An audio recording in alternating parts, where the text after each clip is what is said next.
Hey, I'm Ron Drotos from keyboardimprov.com, and welcome to our journey through the real book, number 243. 243 of these so far. There's 400 in the book, so we're well past halfway through this. This tune is really one of the best tunes in the book, and it's one that's a little invisible to most people. You haven't really heard it, so you just go over it, you gloss over it. It's called My Buddy, and it's so wonderful. It's also a fairly easy tune to start playing, so whatever level you're at, check this one out. As with all the other jazz piano lessons in this series, we're trying to understand the tunes in a little bit of a historical context, a musical context, and to see how we can really approach them in a personal way. This is the kind of lesson that I used to get with people like Billy Taylor, where trying to pass down something that he had learned, and I'm trying to share with what I've picked up from him and on my own. A lot of these tunes are also done in the Cabaret world, the Broadway world, and I've played a lot on Broadway and New York Cabaret, so I'm kind of coming at it from different angles. And way back in the day, in the 30s, 40s, there wasn't a clear-cut line between, say, cocktail piano and jazz. Some people say that some of Bud Powell's ballads sound a little cocktaily. Well, it's because it was all improvised and it was all on the scene. Someone would go in one restaurant or bar and you hear someone playing a little cocktail piano, the next one's jazz, and there's a big crossover. Just a lot of it was elegant music with jazzy harmonies at the time too, or pop music with jazzy harmonies, big time, right? So there's a cross between these now seemingly distinct genres, but it's all sort of part of that jazz scene from the 20s, 30s, and 40s. So My Buddy is one of the older tunes in the real book. It's one of the earliest composed. It was 1922 by Walter Donaldson, Gus Kahn. And it's really a beautiful tune. I first heard this song in a very special televised performance. You can find the video sometimes on YouTube. They take it down sometimes, but then maybe someone puts it back up, because I found it and then wanted to show it to some students. It wasn't there, and then I found it again, and then it wasn't. So I don't know the current state whenever you're watching this, but it's from the Kennedy Senator Honors and Tribute to Quincy Jones, the producer who worked with everybody from Frank Sinatra to Michael Jackson. He was being honored by the Kennedy Center in Washington, D.C., and what they do is they get people who he knew, it's a surprise to him. He doesn't know who's going to perform, but they perform some songs either that that they've been associated with. In this case, I don't think he was really associated with this tune, although maybe he recorded it in the 50s, I don't know. But one of his buddies, my buddy, came on stage, Ray Charles, who Quincy had known since they were teenagers, and Ray was kind of a mentor to him, taught him arranging, I believe. And it's just this unbelievable piano and voice performance, very intimate. And Quincy was just, bawling his eyes out, tears flowing down his cheeks. And it's very touching. So check it out if you can. But it's also a lesson in performance, on how to perform in a very simple and emotionally direct way, which most people don't do. Someone like Keith Jarrett does. Someone like Norah Jones does. But not everybody. Charlie Parker did, even when he was playing fast. Sometimes it was a very emotionally direct way, but not everybody does. And I think our playing will be better for it if we can think in those terms a little bit at least.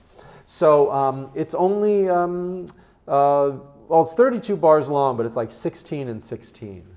So you play it once, go to first ending, play it again, go to the second, and it's in the key of G. And it's as a waltz. This was a tune that would have been, I'll play a little bit.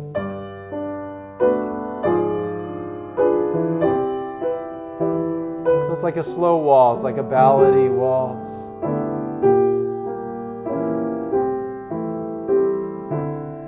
My buddy, that's the title, I believe.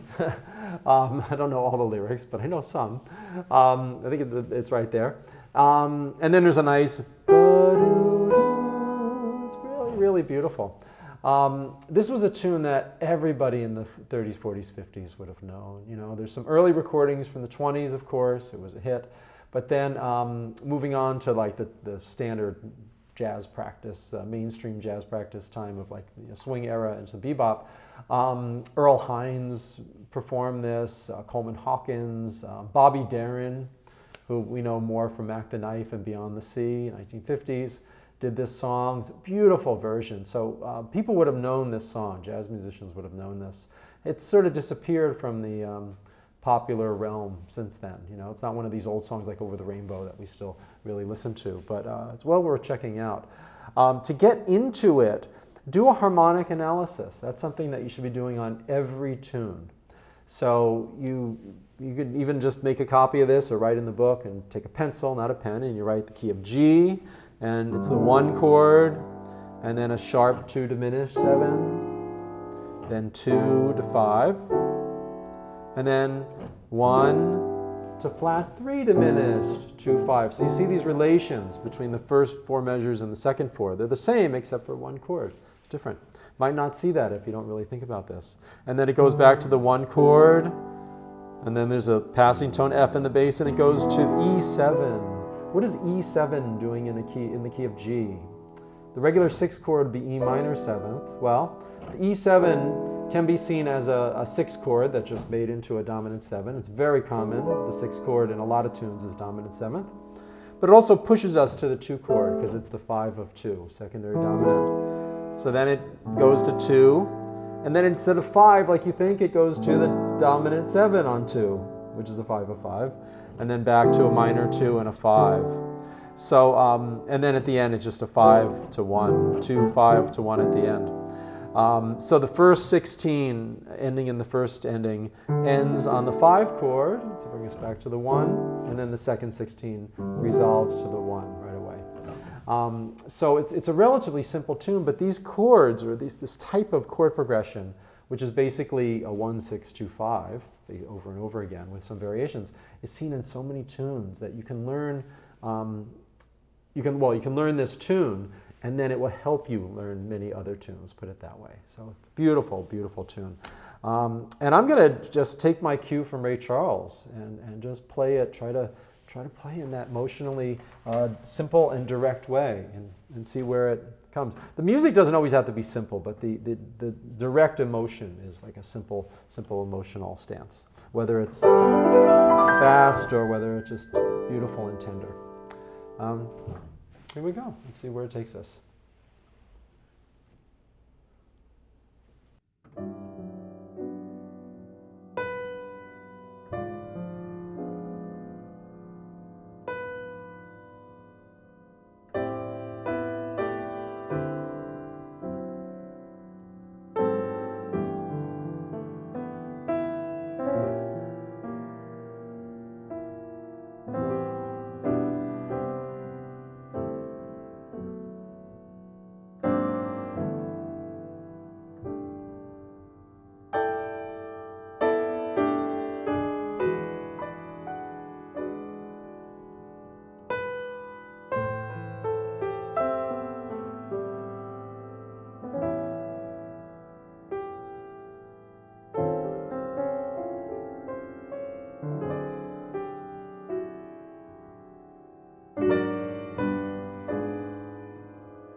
Wow, I think it's especially because I had seen that video so many times of Ray Charles and Quincy Jones that I get a little emotional when I play a tune like this. It happens with other tunes that I play that mean a lot to me, like Mood Indigo, because I played it so many times in college and so many concerts and with certain singers that I really enjoyed working with. Certain tunes just bring out different emotions. This is really a beautiful tune, so check it out. Next time we will do another great tune, which is another one that's, was a popular song at one time. This one's in the show, My Favorite Things. Thank you for joining me with this journey through the real book. It's a journey through our musical development as well, yours as well as mine. And good luck with your music. Enjoy the journey and let the music flow.